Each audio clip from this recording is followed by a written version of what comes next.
sociólogo, trabaja en la USAM. Y entonces yo quería aprovechar este seminario para contarles un poco más sobre las líneas de investigación en las que estoy trabajando y quizás a lo largo de la charla se vaya entendiendo por qué está bueno que seamos biólogo, ingeniero agrónomo y sociólogo trabajando en conjunto. Y ahí te miro, Seba. Ahí está. Bueno, y para ponerlos un poco en contexto, yo trabajo en restauración ecológica y la restauración se encarga de restablecer ecosistemas que han sido degradados y muchas veces esa restauración implica volver a introducir plantas nativas. Y la necesidad de la restauración es cada vez más urgente por el deterioro que tienen los ecosistemas actualmente. Hay deforestación, incendios, también especies exóticas invasoras que están modificando mucho los ecosistemas y entonces no basta solo con conservarlos, también deberíamos restaurarlos. Y algo que tiene la restauración es que depende del involucramiento de diversos actores sociales para funcionar. Y eso un poco filosóficamente se diferencia de la conservación, que muchas veces necesita lugares que cuanto más intangibles sean mejor, ¿no? Como la sociedad, mejor que esté fuera de esos espacios. La restauración es todo lo contrario, quiere que la sociedad se involucre y con eso aumenta la legitimidad de los proyectos y la duración a largo plazo. Y se ha visto también que este involucramiento de la sociedad hace que los proyectos les vaya mejor, ¿sí? Tengan más éxito. Y en un contexto de agenda ambiental internacional, la restauración está ganando mucha fuerza. Estamos en la década de las Naciones Unidas de la Restauración Ecológica, que eso implica un montón de compromisos, ¿sí? Y también como otro ejemplo está este marco global de la biodiversidad, que en el Target 2, en el Objetivo 2, plantea un objetivo muy ambicioso que es tener un 30% de los ecosistemas degradados restaurados para 2030, ¿sí? Es un montón. Y entonces esto implica tener que desarrollar mejores técnicas, aumentar los volúmenes de producción, ¿sí? Cosas que en muchos casos no estamos todavía preparados. Sí.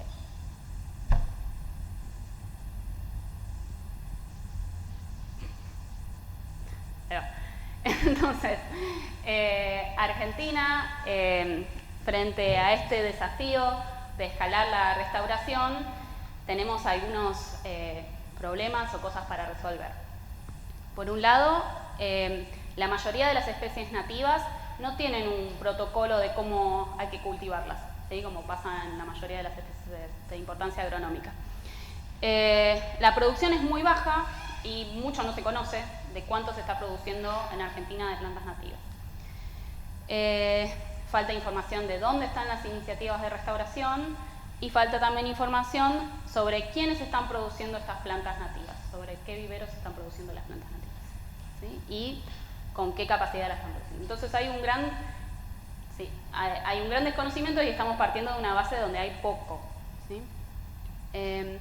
Entonces esto es un problema también agronómico y ambiental, ¿sí? Porque nos estamos enfrentando a saber cómo producir estas plantas, cómo producirlas de manera más estandarizada. Y también está este problema del acople entre la oferta y la demanda. Quiénes están necesitando estas plantas y quiénes las están produciendo. Y bueno, la agronomía nos da un montón de herramientas que podemos empezar a utilizar en restauración, ¿sí? Entonces, bueno, esta es la estructura de la charla que les voy a dar hoy, ¿sí? Tiene dos partes. La primera parte es sobre Restaura, que es un grupo de investigación, y les voy a contar dos iniciativas de ciencia ciudadana, ¿sí? Y la segunda parte es sobre mapeos, ¿sí? Sobre dónde están estas iniciativas de restauración en Argentina y dónde están los viveros de plantas nativas en Argentina. Y la idea es ir contestando o ir acercándonos a estas preguntas. ¿Cuándo se puede juntar las semillas y dónde? ¿Cómo germinarlas? ¿Quiénes necesitan estas plantas nativas? ¿Y dónde se producen estas plantas nativas? ¿Sí? Entonces, bueno, la primera parte es Restaura. Restaura es un grupo interdisciplinario, ¿sí? Que somos biólogos, ingenieros agrónomos, ambientólogos, dice sociólogos, pero es uno solo, ¿sí? Y lo que buscamos es crear lazos de colaboración y conectar diferentes fuentes de conocimiento para potenciar la restauración de bosques nativos. Hay muchos de los integrantes de Restaura que son parte de IFEBA y hay otros que son de otras partes del país, ¿sí? Por ejemplo, tenemos a alguien de la Universidad de Rosario. Así que bueno, Restaura, en definitiva, se sustenta en la ciencia ciudadana. La ciencia ciudadana trata de involucrar a personas que no son de la academia en la construcción del conocimiento científico. Entonces veníamos diciendo que la restauración necesita de la participación social, entonces podemos apalancarnos en la ciencia ciudadana para conseguir esto. La primera iniciativa que les voy a contar de ciencia ciudadana es Tutal Amigo, ¿sí? Y Tutal Amigo surge de los talares bonaerenses, que es donde yo hice mi doctorado, ¿sí? Los talares bonaerenses es un bosque nativo de la provincia de Buenos Aires. Uno piensa, o la mayoría de las personas, por ahí no justo acá, pero que en la Pampa predominan o es todo pastizal, y tenemos estos bosques que también están aumentando la biodiversidad regional.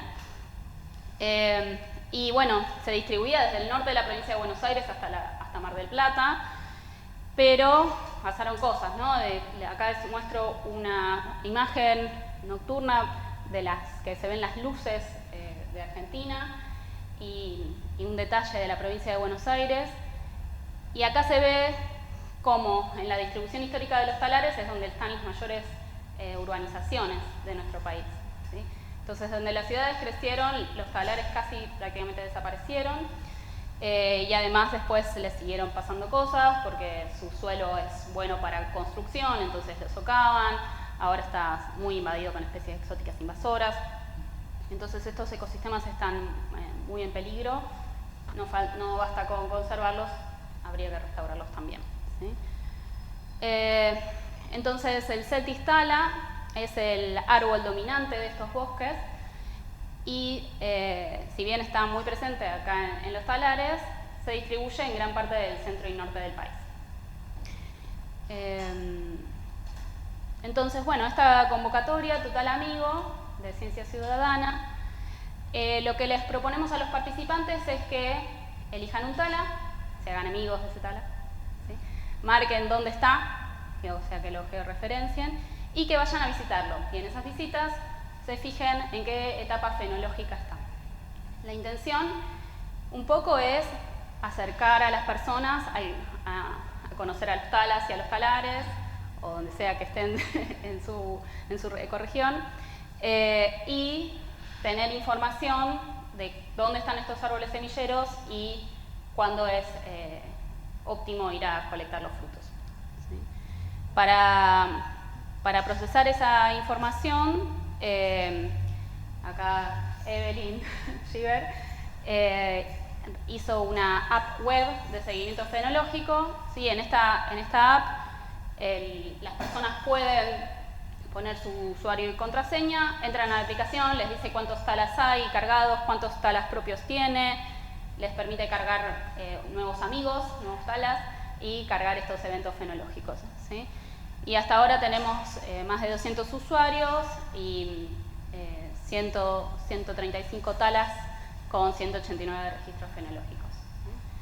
Y bueno, los resultados para la próxima. Bueno, y siguiendo con Restaura y las iniciativas de ciencia ciudadana, es esta segunda parte que le ponemos experimentos colaborativos, ¿sí? Entonces, dijimos, la ciencia ciudadana, involucrar personas que no son de la academia en generar conocimiento. Y por ahí, tanto Tutal Amigo como seguramente algunos de ustedes cargaron fotos a iNaturalist o alguna de esas plataformas que piden a los usuarios que den información, uno puede ir un poco más allá con la ciencia ciudadana y hacer que las personas participen en la coproducción del conocimiento, y esto implica involucrarlos en diferentes etapas del proceso de investigación y no solamente como dadores de información. Y bueno, esto aumenta la legitimidad y el éxito de los proyectos a largo plazo. Y también nos podemos valer de la ecofisiología de semillas, ¿sí? Que aporta información muy importante sobre la germinación y dormición de las semillas, ¿sí? Y este conocimiento lo podemos usar para estandarizar la producción de plantas nativas. Entonces, bueno, tenemos este desafío de la dormición, que es una estrategia en la naturaleza, pero para la restauración puede ser un problema, porque la semilla, por más que tenga las condiciones óptimas para germinar, no germina. Y entonces puede ser también un obstáculo para la producción de plantas nativas. Entonces, retomando al Tala, lo que sabemos es que, por lo menos en provincia de Buenos Aires, donde venimos estudiando, presenta una dormición fisiológica que se rompe con una estratificación de frío y humedad, y su producción no está estandarizada en el vivero, ¿sí? En los viveros de plantas nativas. Entonces, en este experimento colaborativo, lo que nos propusimos fue desarrollar y validar un modelo de dormición y germinación para Celtis Tala, coproducir este conocimiento a través de experimentos colaborativos y de laboratorio, y generar recomendaciones para una mejor propagación de este árbol. Entonces, acá les voy a hacer como un resumen y después se los voy a ir explicando de a poco, así que no desesperen si voy muy rápido, ¿sí? Este es el experimento colaborativo que se les propone a las personas hacer un experimento sencillo de germinación, y que después nos reporten las fechas observadas, ¿sí? De cuándo germinan esas plántulas que pusieron a germinar.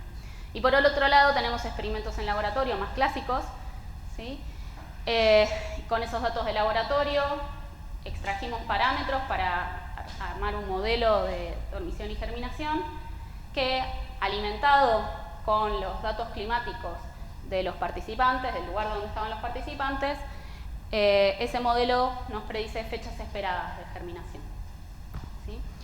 Entonces, por un lado tenemos las fechas observadas y las fechas esperadas, y lo que vamos a ver al final es una validación de comparar esas dos fechas, a ver cuán bien está funcionando ese modelo. Entonces, el experimento colaborativo, teníamos 31 participantes con conocimiento cultivo, o sea, no era cualquier participante. Nuestra idea inicialmente era que fueran viveristas de plantas nativas. Se terminaron anotando hobbyistas que también sabían mucho, pero que no tenían un vivero. Se anotaron personas de muchos lugares diferentes. Yo pensé que cuando hacía la convocatoria que iban a ser solo de Buenos Aires, y tuvimos gente de todos lados, ¿sí? Con un rango de casi 1.400 kilómetros. Lo que tenían que hacer los participantes era juntar semillas de tala en un rango de 30 kilómetros del vivero, sembrar 10 semillas por mes durante un año, y anotar en qué momento se producía la germinación. Las personas participaron mucho tiempo, en un promedio de 258 días, y teníamos reuniones mensuales, y en esas reuniones se iban discutiendo los resultados que íbamos obteniendo. Entonces, muchos eran consultas, otros no estaban seguros si la especie era la correcta o no, y también propusimos que los distintos participantes dieran una especie de charla sobre algunos de los conocimientos que ellos tenían, ¿sí? Y bueno, este gráfico, acá tenemos, esto es fechas, esto es temperatura, pero esto es para un solo participante, ID 13, ¿sí? Estas líneas solamente son temperatura mínima y máxima en ese lugar, y las flechitas son los momentos donde se sembraron las plantas. semillas, y lo que más me interesa que retengan son los puntitos, no sé, a ver, los puntitos de acá arriba, que son los eventos de germinación. Momentos en los que un participante dijo, esta semilla germinó. ¿Sí? Que lo vamos a necesitar más adelante. Entonces, ¿cómo? Sí, pero que no voy a explicar en este momento. son las fechas corresponden a la fecha de siembra. Como que distinto color está asociado a distintas fechas de siembra que estaban hablando. Entonces, teníamos esto hasta acá, teníamos las fechas observadas de germinación del experimento colaborativo. Y ahora les presento el experimento de laboratorio, los experimentos de laboratorio. Primero lo que hacíamos varias veces con Cristian Malabar fue poner a germinar semillas en un rango amplio de temperatura, varias cosas más, pero nunca germinaba nada, ¿sí? Un montón de veces hicimos esto, no germinaba nada, hasta que empezamos a hacer esta estratificación con frío y humedad, y las pusimos en 2 grados, 5 grados, 10 grados, y al tiempo, ahora en el ensayo de germinación, obtuvimos germinaciones, más que nada a temperaturas altas, 25-30 grados, y la estratificación que mejor funcionaba era la de 10. Con todo eso, lo que nosotros hicimos fue parametrizar este modelo, ¿sí? Que no voy a entrar en detalle, pero con todos estos datos de laboratorio podemos empezar a predecir las fechas esperadas de germinación. Entonces, lo que hace este modelo es, por un lado, agarrar los datos de temperatura mínima y máxima de un determinado sitio a partir de la fecha de siembra, calcula primero la exposición al frío, ¿sí? Eso hace que las semillas empiecen a despertar. Después calcula la exposición al calor, que va sumando grados días para que las semillas puedan estar en condiciones de germinar. Y finalmente predice la fecha en la que la semilla va a germinar. Entonces, este es un ejemplo sería una maceta de un participante en una determinada localidad, ¿sí? En un mes. Entonces, esta es la fecha de siembra. Entonces, esta línea, son las temperaturas, ¿sí? Las punteadas, y la azul es la temperatura del límite inferior, ¿sí? Entonces, a medida que la semilla va siendo expuesta a frío, alrededor más que nada de los 10 grados, empieza a bajar la temperatura límite inferior, la semilla empieza a despertar. Una vez que la temperatura máxima excede la temperatura límite inferior, se empieza a acumular calor, empiezan a acumular grados día, ¿sí? Acumula hasta un determinado límite, ¿sí? Y esa entonces es la fecha esperada de germinación. Perdón, Mariela, me confundí. Ahora lo que estás relatando es el experimento que hiciste acá. Al laboratorio, sí, con Cristian Malabar, sí. En realidad esto es cómo funciona el modelo a partir de los datos que obtuvimos en el laboratorio. Bueno, entonces, resumiendo, teníamos experimento colaborativo, las fechas observadas, generamos este modelo a partir de los datos del laboratorio y tenemos fechas esperadas. O sea, lo que les mostré recién en el gráfico anterior era una sola fecha esperada, ¿sí? Y lo que nos falta ahora es la parte de validación. Entonces, ¿qué esperaríamos si tenemos en este eje las fechas observadas de germinación y de este lado las fechas esperadas? Uno esperaría que si hay una concordancia perfecta, si espero que germine el 1 de julio, la fecha observada sea 1 de julio, ¿no? Entonces esperaríamos algo así. Bueno, y esto es lo que nos dio. Yo, que soy ecóloga, a mí este me parece un montón. El modelo está funcionando bastante bien, ¿sí? En predecir estas fechas de germinación acorde a lo que uno está está observando en el experimento colaborativo. ¿Sí? Para la línea punteada, tenés dos líneas, la punteada y una... La punteada sería la relación perfecta. Ah, 1-1. La 1-1 que sería esta. Perfecto. ¿Sí? Se desvía un poquito, pero más o menos. Bueno, entonces, con este modelo uno puede hacer recomendaciones más bien prácticas para los iberistas, con una estratificación más bien corta y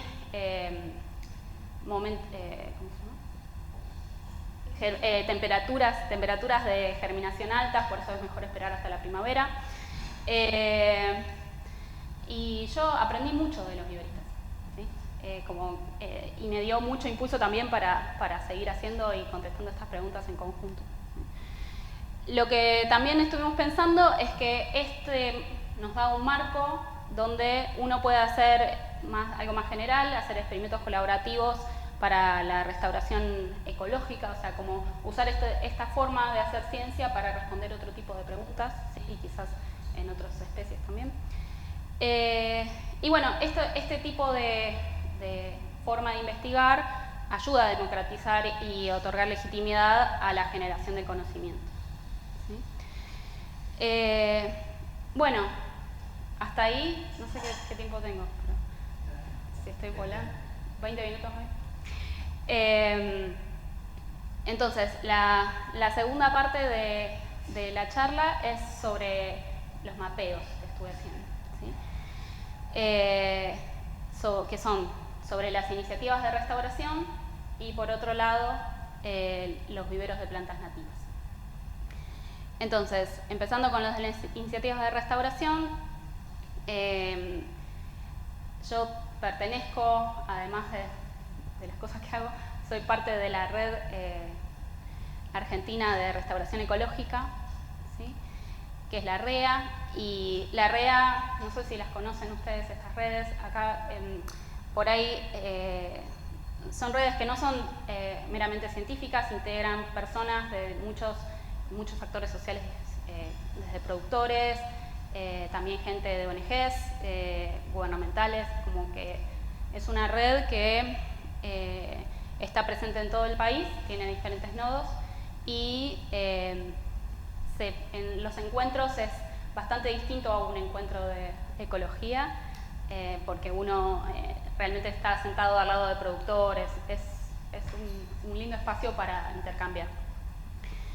El objetivo general del mapeo fue que surgió en una reunión, en una comisión de esta red de restauración, fue generar un mapa que reúna las iniciativas de restauración en el país y que también identifique cuáles son las dificultades que tienen. Entonces, bueno, la idea nuestra es que al darse a conocer estas iniciativas se pueden evitar, no sé, duplicación de esfuerzos, ¿no? Porque si yo sé que estoy acá y el otro no sé que a 50 kilómetros tengo una iniciativa similar, por ahí puedo asociarme, o si soy alguien interesado en restauración pero no tengo ni idea de qué iniciativas hay dando vueltas, puedo acercarme a la iniciativa que encuentre, ¿sí? Promover la comunicación y la integración entre las personas. Lo que detectamos fueron 200 iniciativas de restauración en el país. La mayoría se concentran en la ecorregión de Pampa, Espinal y Chaco seco. Y lo que más nos llamó la atención es que de estas iniciativas el 80% tiene algún tipo de participación social y que de esas el 40% está liderada directamente por la comunidad. Y eso hace un poco, por lo menos dentro del ámbito de la restauración que les contaba al principio, que pide que haya más participación social, ¿no? Porque es lo que hace que aumente el éxito a largo plazo de los proyectos. Al pedir que haya más, como que se piensa que hay poca participación. Y lo que vemos en este trabajo es que hay mucha participación. Entonces lo que un poco estuvimos pensando es que quizás sea que como científicos no estamos del todo involucrados en los proyectos comunitarios que ya están funcionando sin nosotros, ¿sí? Entonces, bueno, nada, es un llamado de atención. Este lo mandamos esta semana y estamos así con los dedos cruzados. Bueno, y ahora sí, la última parte de esta charla es sobre el mapeo de viveros de plantas nativas, ¿sí? Que es algo que yo vengo trabajando hace mucho tiempo y de poco lo fui uniendo a mis líneas de investigación, ¿sí? Los viveros de plantas nativas, como les vengo diciendo, para mí son un eslabón clave en el proceso de restauración. Muchos proyectos de restauración dependen directamente de las plantas que se produzcan en vivero. Entonces es fundamental fortalecerlos y ver cómo están funcionando, ¿sí? Y hay una cuestión también de la procedencia de la semilla y de la genética, que para restaurar lo ideal es conseguir semillas lo más cercanas posibles al sitio de restaurar. Entonces lo ideal también es que haya muchos viveros en diferentes partes del país que tengan semillas locales, ¿no? Y que no sea algo, un vivero enorme que abastezca todos los proyectos. Bueno, entonces también les quería presentar a la red de viveros de plantas nativas de Argentina, Revina, que al igual que la red de restauración, involucra, no es una red científica, involucra restauradores también o investigadores, pero muchos productores grandes y pequeños, ONGs, estudiantes, comerciantes, incluso paisajistas. Y es bastante complicado charlar con paisajistas que tienen una intención del uso de las plantas nativas quizás muy diferente al que se le ocurre o que tiene en la cabeza alguien que está pensando en restaurar, ¿sí? Entonces es muy interesante participar también de estas redes, porque uno sale un poco del sentido común y empieza a escuchar otros sentidos comunes. Bueno, entonces esta red fue creciendo a lo largo de los años y las personas que participamos no necesariamente tenemos un vivero. Y este es un relevamiento ya de hace un tiempo, pero que muestra que, es medio difícil de entender por este gráfico, pero estos son años y esto es cantidad de viveros y en colores está la producción. Entonces lo que vemos que en 2016 hay pocos viveros y las producciones son más bien chiquitas, ¿sí? Más cerca de hasta 400 plantas, ¿sí? A medida que va pasando el tiempo, recién acá, en el último año que tenemos censado, aparecieron viveros más grandes, pero que igual no son muy grandes. Hasta 10.000 plantas no es un volumen de producción demasiado grande, ¿sí? Entonces es necesario seguir haciendo que estos viveros empiecen a producir un poco más, ¿sí?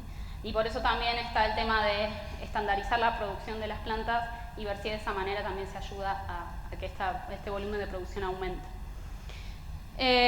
Y les quería presentar este trabajo, que es un mapeo de viveros de la región chaqueña, que surgió de un convenio con una ONG internacional que se llama The Nature Conservancy, la facultad, FAUBA y CONICET, que fue creo que es el primer convenio que se hace de ese estilo acá.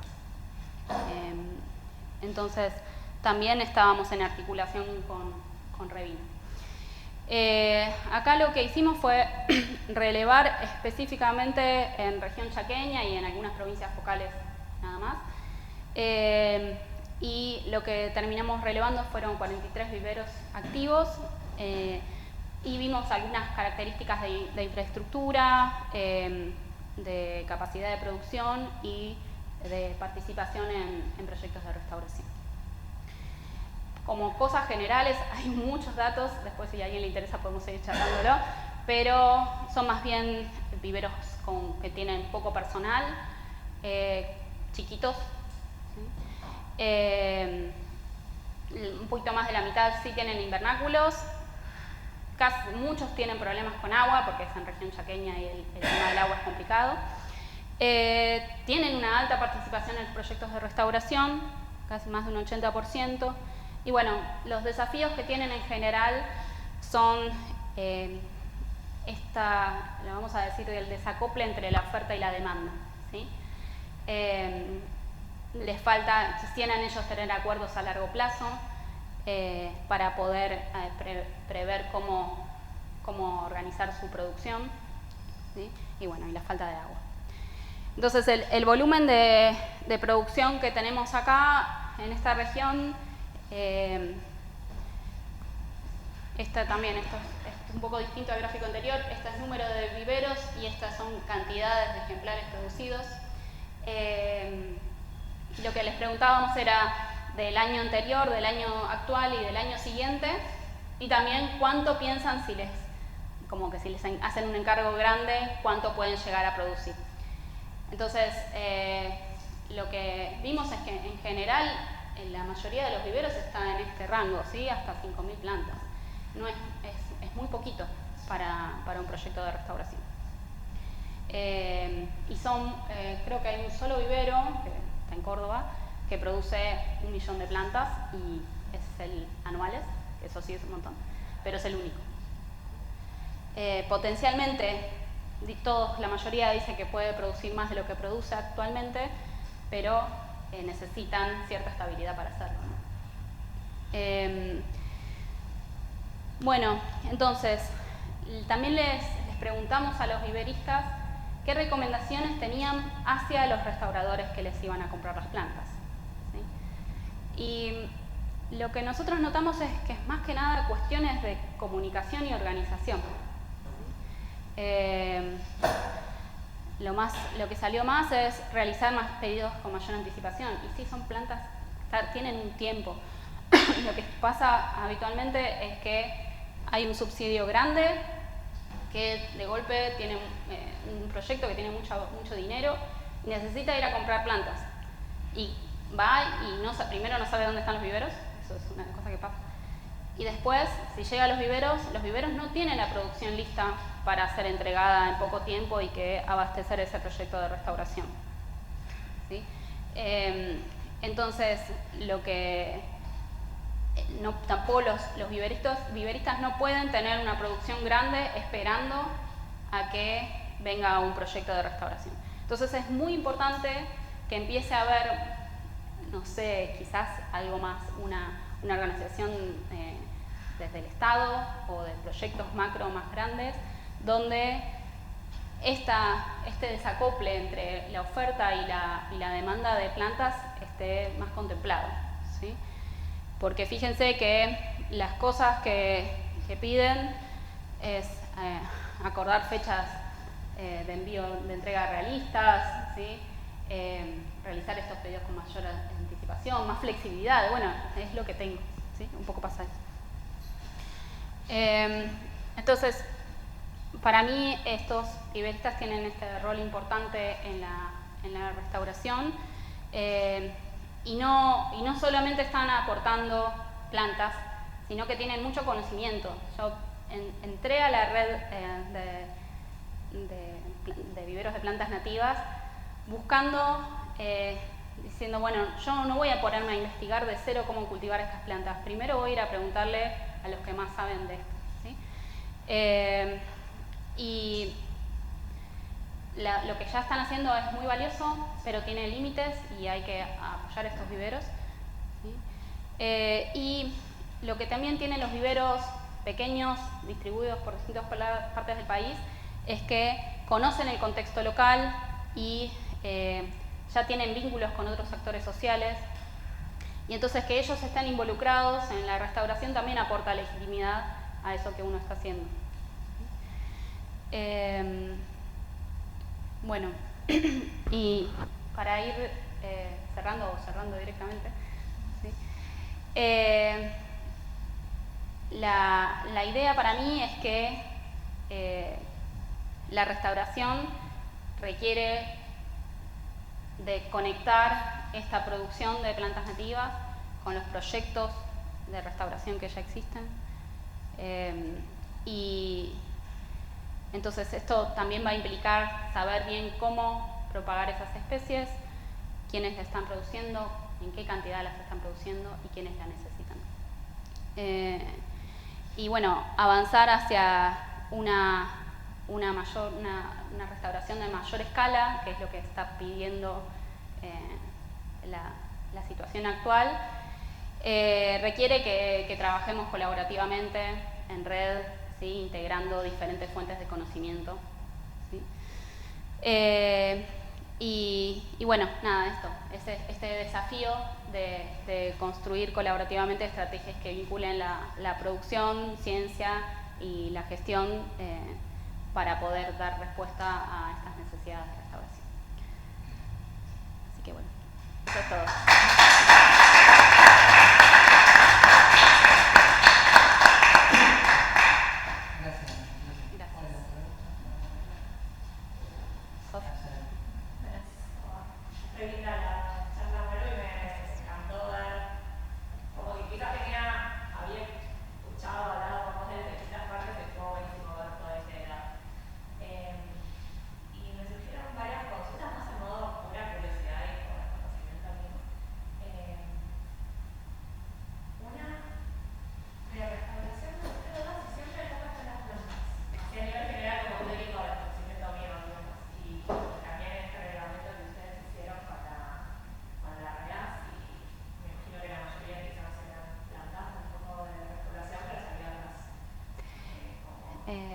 No son solo plantas. Creo que plantas es lo más fácil. Hay gente que está todo el tema de rewilding, ¿no? Que hacen restauración directo con animales. Pero bueno, habitualmente empieza por plantas porque es una forma como de recuperar el ecosistema y después que vengan los animales. Aunque hay algunos que dicen al revés. Promovamos que se desarrollen más las aves dispersoras de semilla y que sea la restauración guiada por los animales y no al revés. Y dentro de los proyectos que relevamos había de todo, ¿sí? Y muchos eran restauración autopercibida, ¿no? Como que nosotras no dijimos esto es restauración hasta acá, porque la restauración es un espectro también. Yo le pongo restauración, pero hay rehabilitación, ¿sí? Hay como un gradiente donde el ideal es recuperar depende con quién hables, pero el ideal es recuperar el ecosistema original.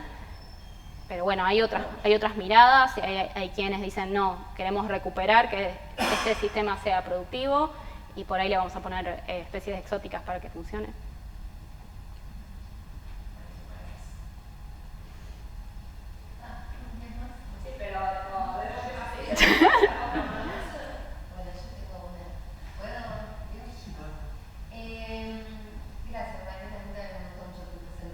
Gracias. Quisiera saber quiénes más, además de los proyectos de restauración, son usuarios de estos viveros o son demandantes de plantas nativas. Y los paisajistas sobre todo, porque hay quienes son paisajistas que quieren poner plantas nativas y ahí es donde empieza a haber esos roces que decía, porque muchas veces el concepto de nativa no es el mismo para todos, ¿no? Entonces por ahí ponen alguna nativa de Argentina y ya alcanza. Y bueno, nada, se generan se generan discusiones. Sí, yo diría eso, paisajistas, pero también, bueno, no sé, quizás para poner plantas en algún proyecto escolar o hay algunos municipios que también ponen plantas nativas.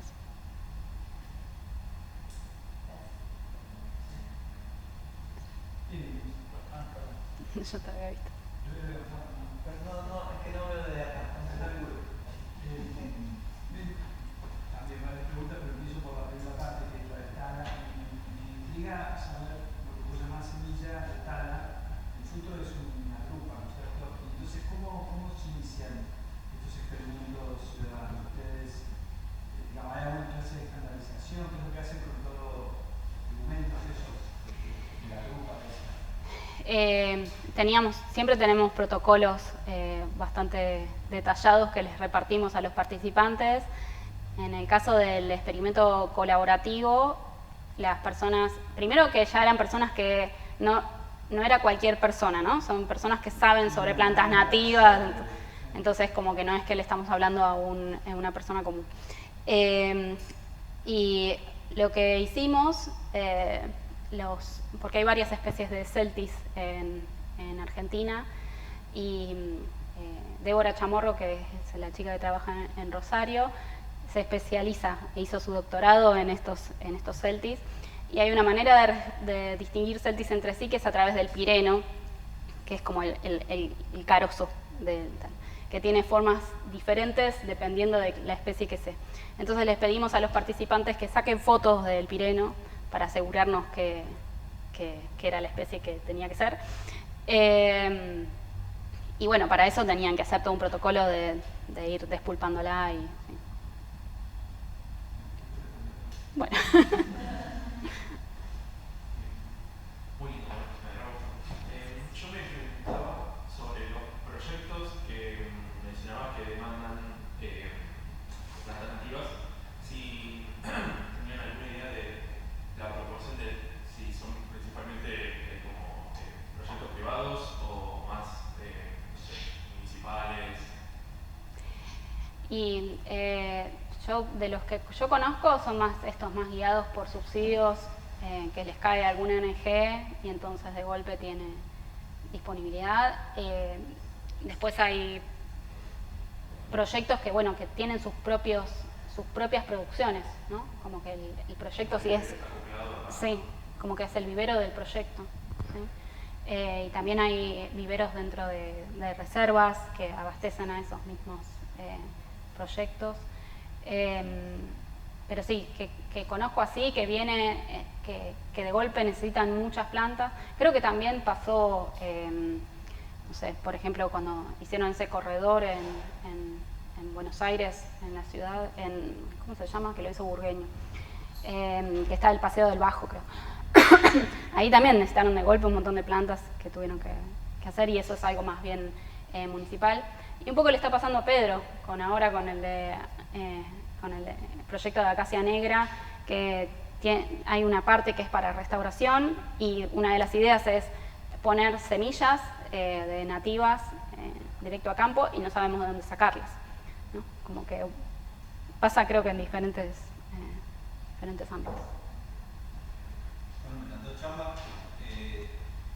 Me quedo pensando en el desbalance de los recaudos entre la restauración con plantas y la restauración con la relocación de lugares, en términos de la diversidad genética de las poblaciones. Si bien estamos hablando de que para las plantas necesitas poblaciones locales, pero como que también necesitas garantizar toda una heterogeneidad entre la población y para relocar animales es mucho más complejo que el protocolo.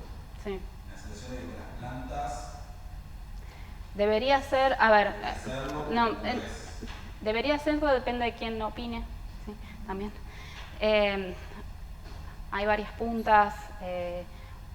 Por un lado, hay veces que no existe un sistema de referencia de dónde sacar plantas cercano, entonces tenés que ir más lejos, eso seguro. Por otro lado, está esta cuestión de que si el sitio está muy degradado, aunque haya plantas, no estás, y sean plantas adaptadas a ese lugar y que tengan la genética propia, qué sé yo, por ahí haya un cuello de botella en esa población, y entonces tampoco sea tan bueno usar solamente las plantas de ese lugar, y entonces te convenga ir a buscar a otras. Y hay también quienes piensan en el cambio climático y piensan restaurar en función de las condiciones que van a venir, ¿no? Entonces ir a buscar quizás semillas en esos lugares donde van a estar más adaptadas en el futuro, pensando que los árboles viven cientos de años, ¿no? Por ejemplo. Entonces no es una pregunta sencilla. No sé si es tan claro que no se le presta atención, pero me parece que no es una respuesta única tampoco. También dentro del mundo de la conservación se nota el desbalance, o sea, se ve el desbalance entre lo que es animal y lo que es planta. Yo no lo he visto porque tampoco sé tanto del rewilding, digamos. Yo tengo dos preguntas. Empiezo por la biológica y después el espacio para la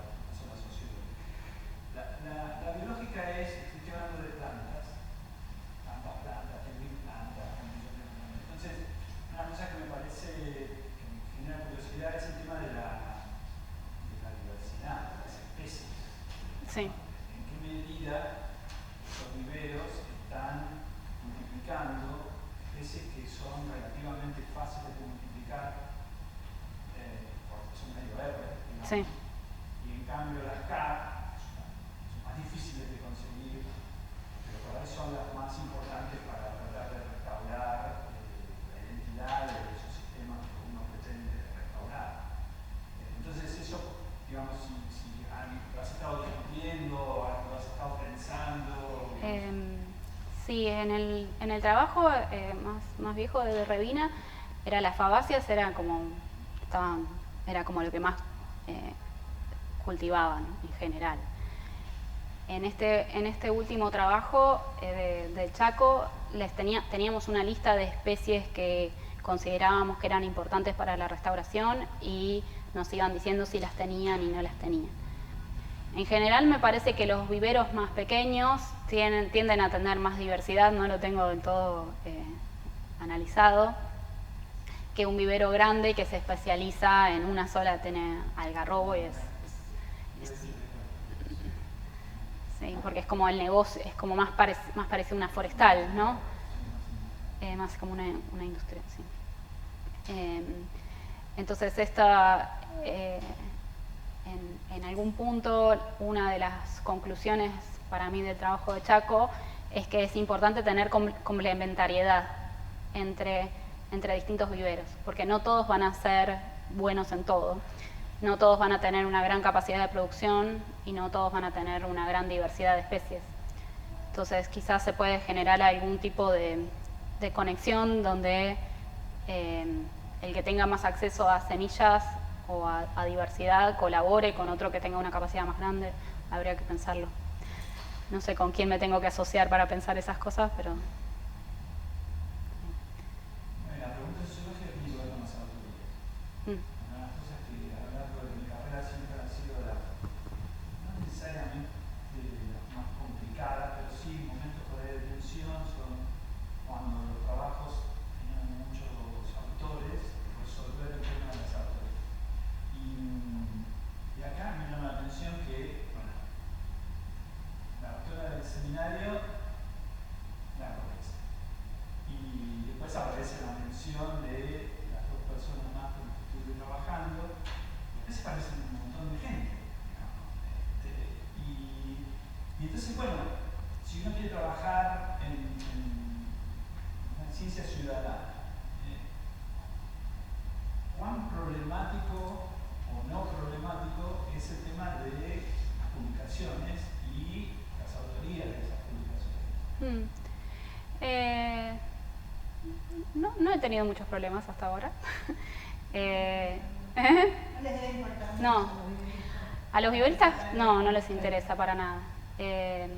Incluso tampoco a otras personas que por ahí son de ambientes de ONGs o de... Esas redes que vos mencionaste ahí no hay ningún interés. Vos, digamos, agarrás, sacás los datos que ellos tienen y publicás. Es que los generé yo, muchos de esos datos, Bueno, participando dentro de la red. O sea, yo soy parte de la red. Claro, de tu posición, un poco por eso era Yo soy... un libro formulado. Yo soy parte de... No, yo soy... integro las comisiones de mapeo tanto de Revina como de REA. En la de Revina me sumé, trabajamos con una socióloga que sí, que está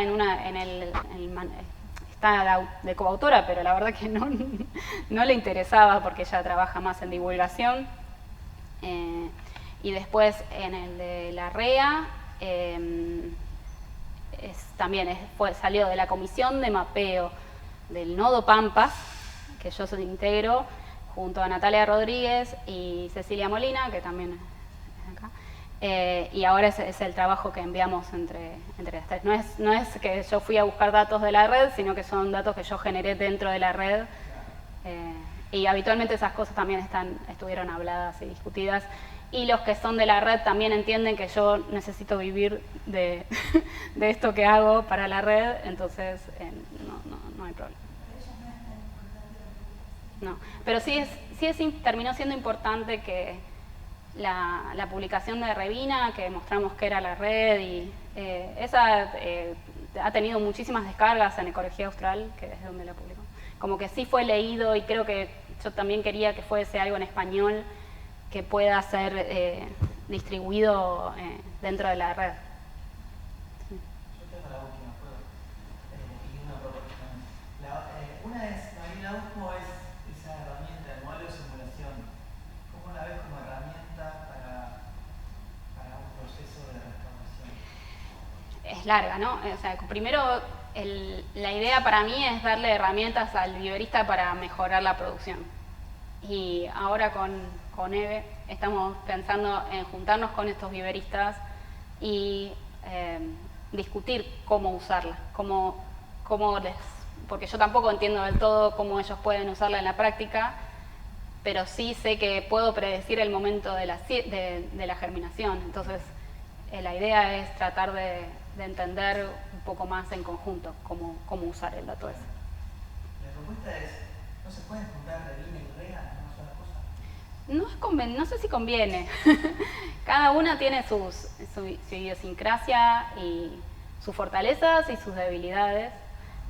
Y sí se ha hablado de hacer red de redes, porque hay además, no sé, está la red de jardines botánicos, la red de bancos de germoplasma, hay otras redes dando vueltas, creo que está la red de agroecología también. Hay muchas redes dando vueltas en Argentina y sí se ha pensado en hacer cosas en conjunto, pero tienen identidades diferentes. Sí. Una federación, como Civic Home, que abarca Una federación, decís que se llama. Federación de Restauradores Argentinos. Te remite a un término histórico. de base tecnológica están reunidas en Civic Home. Claro, pero eso ya sería la red de restauración. O sea, como que Revina se puede unir, eso es la red de restauración. Restauradores Argentinos con una divisa pulsón. Eso ya está. Bueno, gracias. Bueno, muchas gracias.